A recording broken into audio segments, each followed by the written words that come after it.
Artificial intelligence is no longer a science fiction premise. It's diagnosing cancer, writing legal briefs, composing music, and making lending decisions that determine whether you get a mortgage. The question isn't whether AI will transform society. It already has. Today's debate: how do we harness the transformative potential of AI without sleepwalking into a future where autonomous systems make high-stakes decisions without meaningful human oversight? Welcome back. The language of AI debates spans philosophy, computer science, law, and ethics.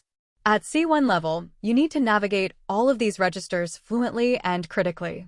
Today's conversations feature two AI researchers with different views on the pace of AI development and the governance frameworks needed to manage it responsibly.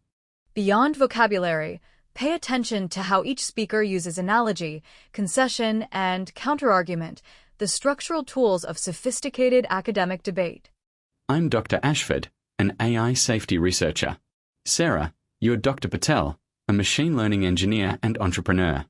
Dr. Ashford, the AI safety discourse often feels like it's dominated by catastrophizing, AGI doom scenarios that distract from the very real, present-day benefits of AI in medicine, climate science, and accessibility.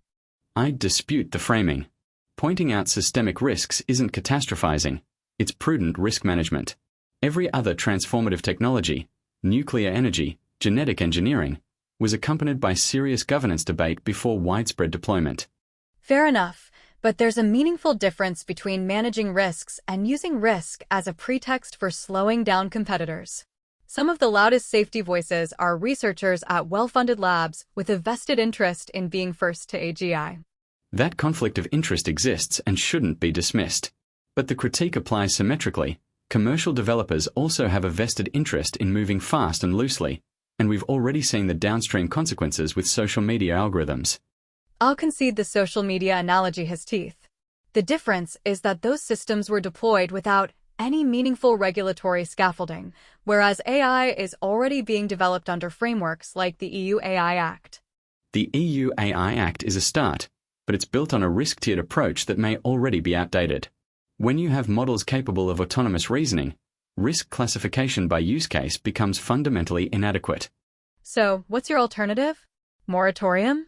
We tried that with recombinant DNA in the 70s, and it lasted about 18 months before the scientific community self-organized and moved on. Not a moratorium. What I'm advocating for is mandatory model evaluation before deployment, with independent third-party auditing. Not government officials deciding what's safe, but technically competent auditors operating under a clear legal mandate.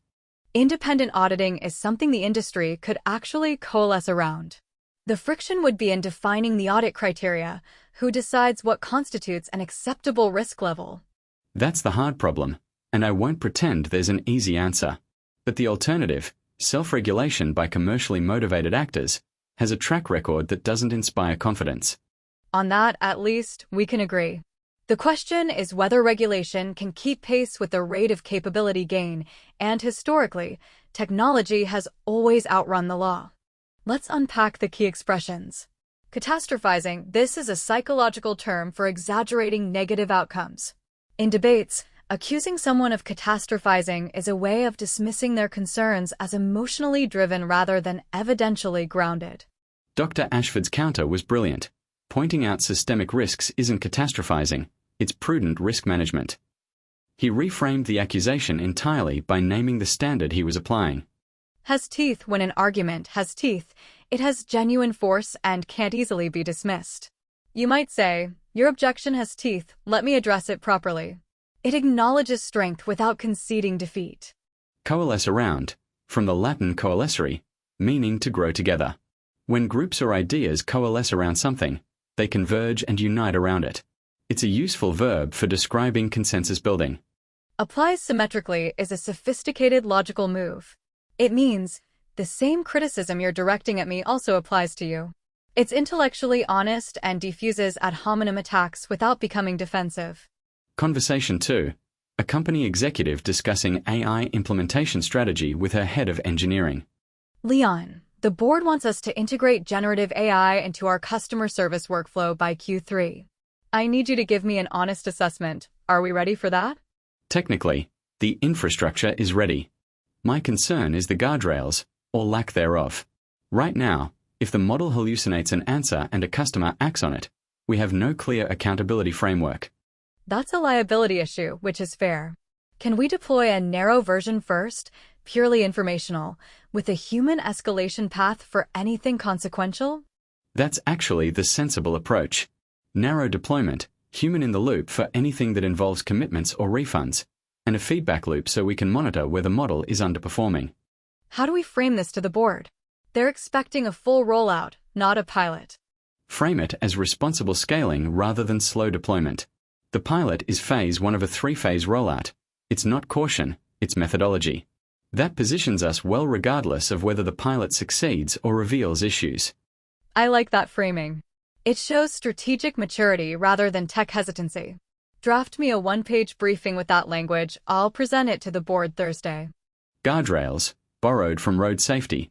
This term describes the technical and policy constraints that keep AI systems from going off track.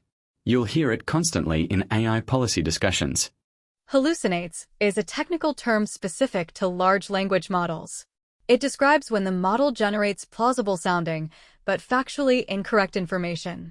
Unlike a human who lies, the model has no awareness that it's wrong. Human in the loop. This design principle ensures a human makes or approves decisions at critical points.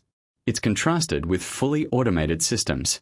In high-stakes domains, human in the loop is increasingly a regulatory requirement. And responsible scaling, a reframing of a slow or cautious approach into strategic language. Instead of, "we're not ready," you say, "we're scaling responsibly." Same reality, completely different organizational message.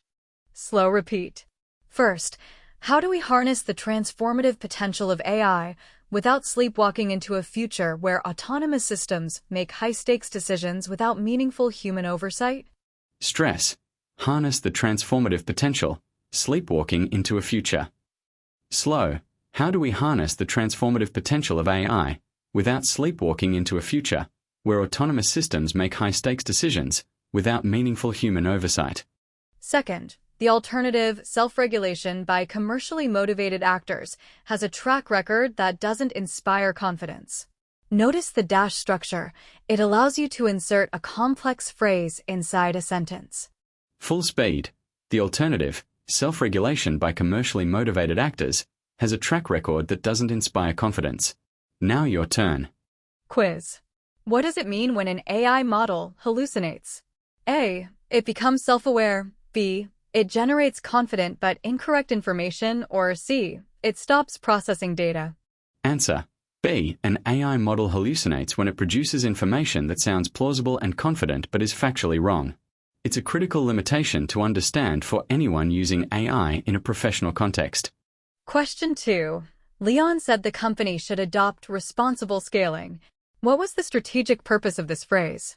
A. To delay the project indefinitely. B. To reframe caution as a methodological strength. Or C. To reject the board's request. Answer. B. Responsible scaling reframes a cautious pilot as a deliberate, phased strategy, making the approach sound proactive and professional rather than hesitant. AI is not just a technical story, it's a philosophical, legal, and linguistic one. The way we talk about it shapes the choices we make. Today, you've acquired the language to engage meaningfully in that conversation.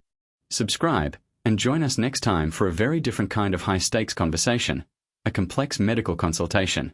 English 065. See you there.